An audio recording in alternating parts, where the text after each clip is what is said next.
Olá, boa tarde. O Jornal da Cultura, primeira edição, começa agora com os seguintes destaques.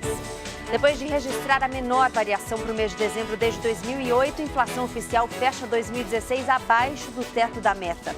Com o resultado, o Banco Central pode cortar mais os juros na reunião de hoje do Copom. Tempo de férias, crianças em casa o tempo todo, a relação entre pais e filhos pode virar um cabo de guerra. Para os especialistas, criar regras e impor limites desde cedo ajuda os pequenos a serem mais responsáveis e facilita o dia a dia da família.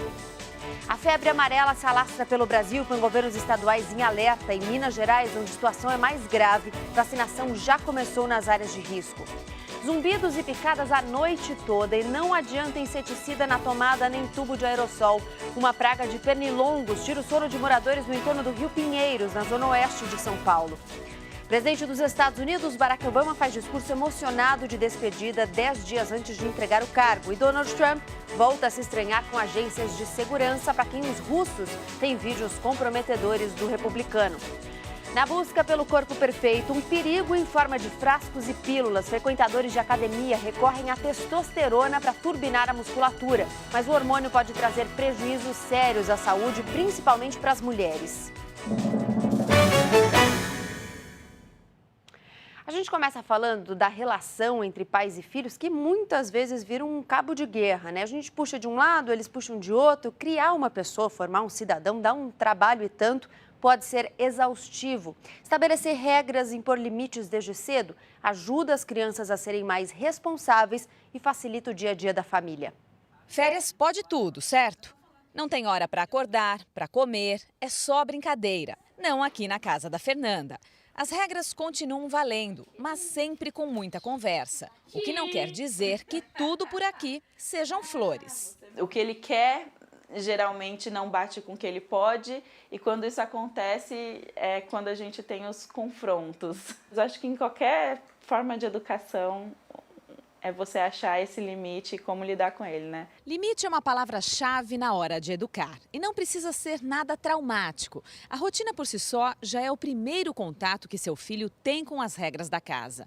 E a maneira como elas são impostas varia conforme a maturidade da criança. Com bebês menores de 1 ano, é importante estipular horários para banhos e sonecas. Com 2 anos, eles já são capazes de guardar os próprios brinquedos. Com 4, podem tomar banho sozinhos, você só supervisiona. Com 6, já são capazes de organizar o próprio quarto. E em qualquer idade, o elogio e a proibição devem fazer parte da rotina, sem culpa. Aceitar que o limite não é a questão da repressão. Eu preciso conhecer o limite do outro, então é uma questão de respeito. Eu preciso aprender a receber o não, então é aprender a lidar com as frustrações. Então, colocar limite, eu estou colocando para a criança uma série de valores e de posicionamentos que vão ajudá-la no futuro. Para conseguir manter o equilíbrio e não cair nas armadilhas de superproteção ou liberdade excessiva, é preciso ter segurança. As regras e valores devem estar claros para todos. Eu tenho que parar o que eu estou fazendo, eu tenho que ouvir essa criança e falar com a criança. Deixar o que eu estou fazendo e olhar no olho da criança e falar com ela. O que nós não podemos é fazer com que essa criança se sinta uma tirana dentro de casa e que tudo rode em torno dessa criança. Quer dizer, a criança tem que saber que ela tem o espaço dela, mas que os outros também têm. Diga para as férias com segurança no Museu Catavento. Para conscientizar a criançada e os jovens da importância de seguir as regras de trânsito, o museu tem um simulador de impacto e um óculos virtual que mostra a perda de reflexos quando se dirige sob efeito de álcool. A repórter Laís Duarte já está por lá com os óculos, pelo visto, né, Laís? Boa tarde. Isso mesmo. Boa tarde, Gabi. Devidamente paramentada, assim como todo mundo que passeia aqui pelo Museu Catavento, olha só agora nessas férias. A sensação que se tem quando se está com esse óculos, vocês vão ver aí nas imagens, é de um motorista embriagado e todos os perigos que ele enfrenta dirigindo nessa situação irregular pelas estradas por aí afora. Quem passeia aqui pelo museu também pode conhecer outros projetos, como esse, por exemplo, que é um simulador de impacto. Olha só, com o cinto de segurança, o motorista sente na pele o que é a batida de um carro a 5 km por hora. Imagine então a 50, a 80, 100 km por hora. Eu vou conversar com a Viviane Rivelli, que é coordenadora de segurança da Artesp. Viviane, a ideia é que o que se vê aqui fique só aqui, né? Que essas cenas não se repitam na vida real. Boa tarde. Isso aí, boa tarde. A gente tem a intenção da pessoa sentir um pouquinho do que é dirigir embriagado, do que é um impacto aqui, que é controlado, sem risco, para na vida real não sentir isso na pele. A educação faz toda a diferença no trânsito. É primordial, grande parte dos acidentes tem um envolvimento do comportamento e é isso que a gente precisa mudar. Tá ok, muito obrigada pela participação. Olha, dá para aproveitar tudo isso até o dia 22 de janeiro. É de graça no Museu Catavento. A entrada no museu, lá dentro, custa R$ 6,00 e no sábado é de graça. É com você, Gabi. Legal, Laís. É importante ensinar isso desde cedo. Muito obrigada. Outra dica para as férias. Museu da Imigração, que fica na Moca, Zona Leste de São Paulo, está com uma programação especial de férias até o fim do mês de janeiro. A repórter Adriana Cimino está lá, tem as informações ao vivo para a gente. Boa tarde, Adriana. Boa tarde, Gabriela. Boa tarde para todo mundo. A programação, é claro, é voltada para o público infantil. A gente está aqui no Mundo de Brincar, que é para crianças com até 10 anos. Aqui tem um monte de brinquedo que a criançada adora. Tem cama elástica, tem piscina de bolinha e elas brincam para valer aqui mesmo, enquanto as mães dão uma descansada, né? Porque férias não é fácil, não. Mas essa não é a única das atividades. A gente vai saber quais são algumas outras atividades aqui do museu com a Marília Bonas, que é diretora executiva do Museu da Imigração. Marília, o que mais tem de bom para a criançada aqui nas férias? Boa tarde. Boa tarde. A gente tem uma programação até o dia 29. Nesse domingo, por exemplo, a gente tem uma dupla em Cantoré, que trabalha com música e com contação de história. Mas a gente também vai ter oficina de pipa, oficina na nossa horta comunitária, oficina de biscoito, enfim, atividade para todas as idades e todos os tipos de criança e para os pais também acompanharem, poderem visitar as exposições e aproveitar o nosso jardim também. Ótimo, obrigada pelas suas informações. Realmente esse aqui é um ambiente delicioso, como vocês viram, com atividades variadas e para todas as idades. Para conferir a programação completa, é só dar uma olhadinha no site museudaimigração.org.br. O museu fica aqui na Visconde de Parnaíba, 1316, na Moca. E como a Marília disse, a programação vai até o dia 29, essa especial das férias. Não cobra nada, tudo de graça para a criançada e para os pais também, Gabriela. Legal, muito legal. Obrigada, Adriana. A gente fala agora de saúde, um alerta importante. A busca pelo corpo perfeito muitas vezes leva as pessoas a ingerir suplementos para dar uma força para os efeitos dos exercícios físicos e da alimentação regrada. Pois é, mas é perigoso, né? O hormônio masculino testosterona, por exemplo, está na moda. Comprado sem receita médica, usado indiscriminadamente, provoca graves efeitos colaterais. A testosterona é responsável pelas características masculinas e está presente no organismo das mulheres e dos homens, neles em maior quantidade. Agora, o padrão de beleza parece que está mais em volta, é um muscular. Esse músculo, mesmo você fazendo academia, depende muito da sua genética e da sua alimentação. Então, algumas mulheres pegam esse hormônio para ter mais massa muscular do que ela poderia ter. O hormônio também pode aumentar a libido. Na busca por esses resultados, o uso de testosterona e outros suplementos dobrou em 5 anos em alguns países da Europa. Aqui no Brasil, essa moda também está pegando. A oferta do produto na internet é grande. A testosterona em gel, em cápsula, injetável, os preços variam. Este comércio pela internet contraria a determinação brasileira da venda de testosterona apenas com receita médica.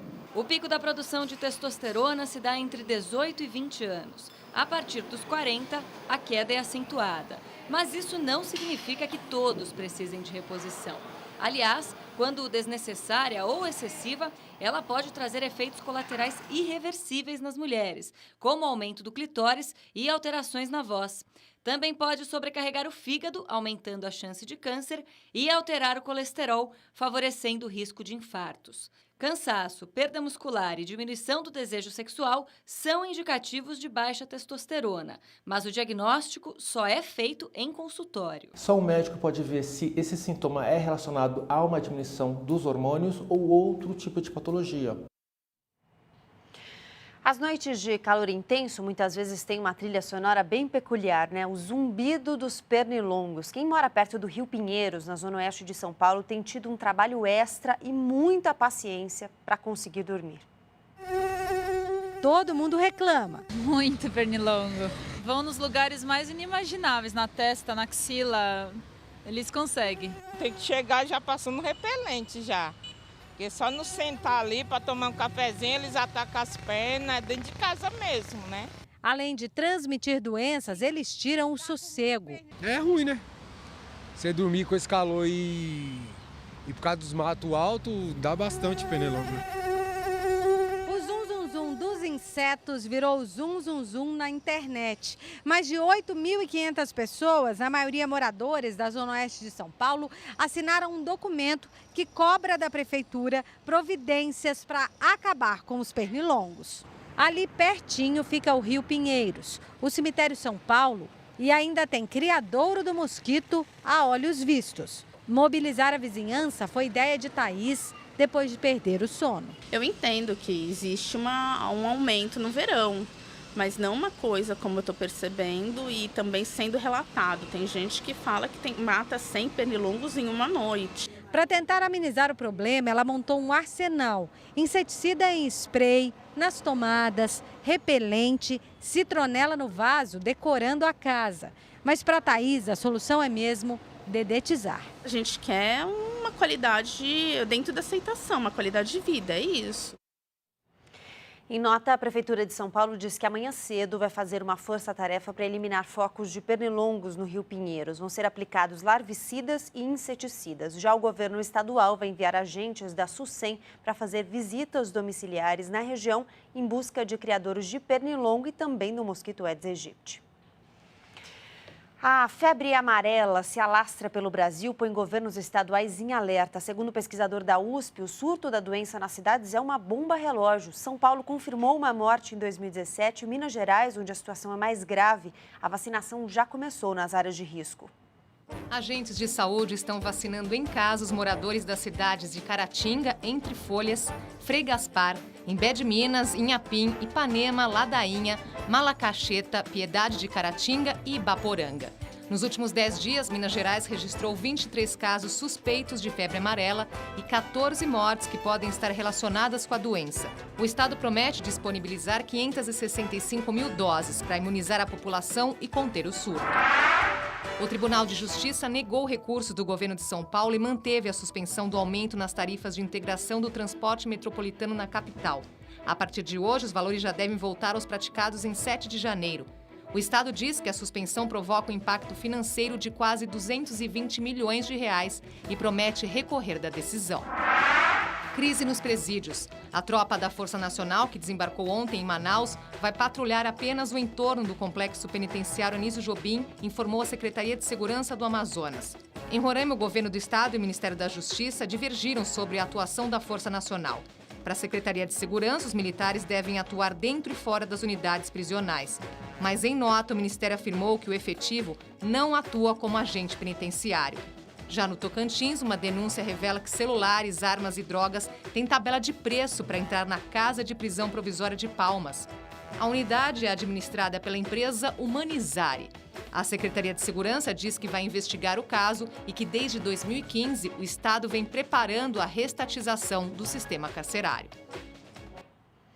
Outra notícia nacional, o IBGE divulgou hoje que a inflação oficial fechou 2016 em 6,29%, dentro do teto da meta estipulada pelo Banco Central. Em dezembro, o IPCA foi de 0,3%, menor para o mês desde 2008. O controle da inflação tem influência direta na reunião do Comitê de Políticas Monetárias de hoje. O Copom deve anunciar mais um corte na taxa básica de juros com esse resultado. A expectativa dos economistas é de que ela passe dos atuais 3,75% para 13,75% para 13,25% ao ano, ou seja, queda de meio ponto percentual. O mercado espera que a redução de juros estimule o consumo e faça a economia se reaquecer. Quarta-feira, você sabe, tem dica de leitura, então vamos a ela. O livro de hoje é o último romance do peruano Mário Vargas Llosa, Nobel de Literatura, acaba de ser lançado recentemente. É o livro Cinco Esquinas. O nome faz referência a um bairro de Lima, capital peruana. O cenário da história é o Peru, do fim do governo de Alberto Fujimori e de Vladimiro Montesinos, que era um braço direito do presidente e que mais tarde seria acusado por diversos crimes, assim como Fujimori. O livro é contado em várias frentes, todas interligadas. Começa com duas amigas, melhores amigas, que viram amantes. O romance começa em uma noite em que as duas precisam dormir juntas por conta do toque de recolher imposto nos piores anos do terrorismo da guerrilha Sendero Luminoso nos anos 90.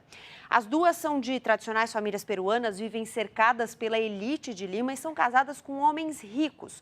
Um deles, um empresário, vira o centro de um escândalo de um jornal dedicado a destruir reputações. Um jornaleco que parece uma publicação de nada, mas não é bem assim, não.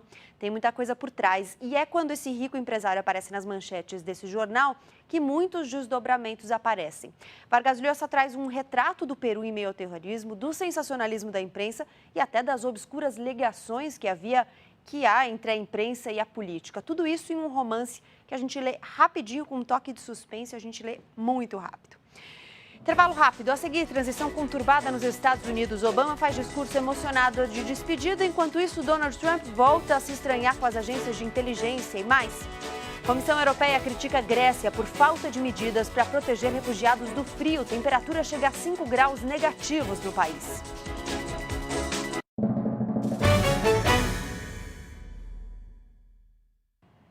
Notícias internacionais. O presidente dos Estados Unidos, Barack Obama, faz um discurso emocionado de despedida 10 dias antes de entregar o cargo a Donald Trump. Obama fez um balanço de seu legado e pediu participação ativa dos norte-americanos na política e na democracia. Foi em Chicago, onde Obama construiu sua carreira política e onde fez seu primeiro discurso após eleito pela primeira vez, que o presidente se despediu. Falou por quase 1 hora a 20 mil pessoas. O Yes, We Can, Sim, Nós Podemos, da campanha, que levou esperança aos norte-americanos, virou o Yes, We Did, Sim, Nós Fizemos. Yes, we can. Yes, we did. O democrata apontou ganhos de seus 2 mandatos, como o acordo com o Irã, a relação com Cuba e a reforma no sistema de saúde dos Estados Unidos. Pediu que a população participe, se engaje e, se estiver insatisfeita com os políticos, se candidate, atue ativamente. Fez uma única referência a Donald Trump ao comentar que prometeu uma transição pacífica. O público vaiou o nome do republicano, mas Obama interrompeu os protestos. Não. Quando mencionou a primeira-dama, Michelle Obama, o presidente foi às lágrimas. Ela foi também minha melhor amiga, disse Obama. My wife and mother of my children, you have been my best friend. Ainda nos Estados Unidos, o presidente eleito Donald Trump volta para o olho do furacão. Um relatório das agências de inteligência indica que a Rússia teria informações embaraçosas sobre o bilionário, que incluiriam vídeos comprometedores de Trump em uma visita a Moscou. Pelo Twitter, o republicano disse que as informações são falsas. Nesta semana e na próxima, a equipe indicada por Donald Trump para compor seu gabinete passa por sabatina no Senado. Ontem, os congressistas entrevistaram o senador Jeff Sessions, indicado para ser secretário de Justiça. Ele apoiou a proposta de Trump de deportar imigrantes ilegais e construir um muro na fronteira com o México, mas se posicionou contra o veto à entrada de muçulmanos nos Estados Unidos e o uso de técnicas de tortura em presos, promessas de campanha do presidente eleito. Sessions também se defendeu das acusações de racismo, motivadas por um episódio em que ele disse que membros de grupos que lutavam pelos direitos dos negros não eram americanos, o que gerou forte oposição à sua nomeação. No plenário, manifestantes protestavam e foram retirados. Veja agora outras notícias internacionais. Comissão Europeia critica a Grécia pela falta de medidas para proteger refugiados contra o frio. Os campos onde os imigrantes vivem em barracas ou abrigos improvisados estão cobertos de neve. As temperaturas no país chegam a 5 graus negativos. Autoridades gregas admitem que as condições são precárias. O país tem milhares de refugiados em risco. Duplo atentado nos arredores do parlamento do Afeganistão deixa ao menos 38 mortos em Cabul, capital do país. Parlamentares ficaram feridos na explosão. O ataque foi reivindicado pelo grupo Talibã. No mesmo dia, em atentado em Kandahar, no sul do país, ainda de autoria desconhecida, matou 11 pessoas, entre elas 5 diplomatas dos Emirados Árabes. Na Argentina, parte da população pressiona por redução da maioridade penal no país depois de 2 crimes cometidos por menores de idade. O presidente Maurício Macri anunciou a formação de um grupo de especialistas para elaborar um projeto de lei. A maioridade penal, que hoje é de 16 anos no país, passaria para 14. Opositores da medida dizem que mudança não resolve o problema e que esse não é assunto para ano eleitoral, quando há votação para o Congresso. Vamos às notícias do esporte, hora do esporte. Cadu Cortez nem consegue segurar o tablet, porque hoje veio de goleiro. Hoje eu vim de goleiro. Bem, Cadu? Vim aqui, uma homenagem aos goleiros todos, porque ontem foi a noite dos goleiros na Copinha. A gente vai ver daqui a pouco os gols da Copinha, se o Palmeiras deu adeus mais uma vez. Agora eu sou torcedora da Chape na Copinha. Da Chape, que despachou o São Paulo. Mas daqui a pouco tem as Copinhas aqui. A gente começa com velocidade, mais uma etapa do Rally Dakar, debaixo de muita lama. Vamos dar uma olhada. A dupla do francês Sébastien Loeb e o monegasco Daniel Helena venceu a 8ª etapa entre os carros do Dakar 2017, disputada nesta terça. Seus companheiros de equipe, os franceses Stéphane Peter Hansel e Jean-Paul Cotret, concluíram a etapa na 2ª colocação num pódio exclusivo da equipe francesa. O espanhol Juan Barreda venceu entre as motos. O austríaco Matthias Walkner foi o 2º colocado, seguido de seu companheiro de equipe, o britânico Sam Sunderland. Barreda mostrou que partiu para o ataque total, inclusive perdendo alguns segundos valiosos nessa atolada aí no meio da lama. Uma estratégia de quem não tem nada a perder e poucos dias para tentar melhorar o resultado. Entre os UTVs, teve alteração no trecho cronometrado em razão da cheia de um rio. Os brasileiros Leandro Torres e Lourival Rodin seguem na liderança. No início da noite foi anunciado pela organização do Dakar o cancelamento da etapa de hoje, chamada de Super Belém. Ela seria a mais extensa das fases do Dakar, com 977 quilômetros, sendo 406 cronometrados entre Salta e Chilecito. Agora os pilotos irão se deslocar em comboio. Esse Dakar cheio de surpresas, hein? Vamos acompanhar o mercado da bola? Fazer o movimento da luva aqui, ó. O vai e vem. Vamos ver como é que foi. O primeiro reforço apresentado no Palmeiras esbanjou simplicidade. O atacante Keno, destaque do Santa Cruz no último Brasileiro, não escondeu a surpresa por descobrir que o primeiro jogo do ano será logo no dia 21 de janeiro, contra a Chapecoense. Diz que ganhar a vaga de titular vai ser um pouco complicado. No Santos, a novidade estava no Japão. Kaique, que pertence ao Yokohama Marinos, vem por empréstimo para o Peixe e vai jogar até dezembro. Outro reforço para o torneio continental está no Grêmio. O lateral Léo Moura, que atuou pelo Santa Cruz no Brasileiro, assinou por um ano com o time de Renato Gaúcho. No Corinthians, indefinição. Concentrar forças em Wagner, aquele do Fluminense, e que está no Tianjin Teda da China, ou repatriar Jadson, que já foi do Timão e também está na China atualmente. De saída, Wendel interessa ao Internacional de Porto Alegre, que também rescindiu um contrato com o meia Alex. Depois de fracassar no retorno ao Palmeiras, Cleiton Xavier se despediu do Palestra e vai vestir a camisa do Vitória da Bahia. Outro de saída, Alione, ainda da era Gareca, vai para o rival Bahia. Palmeirense que não está sentindo muitas saudades, não. E só para registrar a questão do estádio do Maracanã, né? O estádio Mário Filho, que vem sofrendo e muito, né, com problemas financeiros. O estado do Rio de Janeiro, que é atualmente o responsável, casos de furto, roubaram o busto de Mário Filho, enfim, muitos problemas no Rio de Janeiro e principalmente com o nosso grande ícone, o Maracanã. A Copa São Paulo de Futebol Júnior está afunilando e alguns favoritos, estão dando adeus. É o caso do São Paulo, que empatou sem gols com a Chapecoense. Nos pênaltis, o goleiro Tiepo virou um gigante e defendeu a batida de Militão. Giovani fez pior e sequer acertou o gol. A Chapecoense só errou com o Roney, mas Vini, Bruno, Fauti e Ned garantiram a vitória e a classificação heróica. Depois do empate no tempo regulamentar, Paulo Vitor e Murilo marcaram para as duas equipes. O Vasco foi mais competente nos pênaltis e venceu por 4-2 o Botafogo de Ribeirão Preto. Também nos pênaltis, Ituano e Atlético Paranaense. Após empate em 1-1 no tempo normal, Julian para o Furacão e Fagner Ramos para o Ituano, a equipe do interior paulista venceu por 4-3. O Red Bull Brasil bateu Vitória da Bahia e eliminou o time baiano pelo placar magro de 1-0. O atacante Rodrigo marcou para os campineiros em chute de fora da área. O adversário será o Paulista de Jundiaí, que pelo placar mínimo também, gol de Mouter, bateu o Atlético Goianiense. E por fim, o Palmeiras, que nunca venceu uma edição da Copinha, deu adeus precocemente ao torneio. Derrota por 1-0 para o Sport Recife. O gol de Wallace eliminou o Alviverde da competição. Só não foi pior, porque o goleiro Daniel Fusato ainda pegou um pênalti no fim do jogo. Olha lá, falei, ó. Aqui, ó, que fazia assim, o Ronaldo pegava muito, grande goleiro, mas homenagem ao Thiepo, goleiro da Chapecoense, que dedicou a vitória e a classificação para o Danilo, o goleiro da Chape, que está entre aquelas vítimas todas do acidente em novembro do ano passado. É isso aí, Gabi. Valeu, Cadu. Somos todos Chape. Até amanhã. Tchau. Jornal da Cultura, primeira edição, fica por aqui. Agora tem JC Debate, que hoje fala sobre a situação dos presídios brasileiros. A gente volta amanhã, ao meio-dia. Ótima tarde para você. Tchau.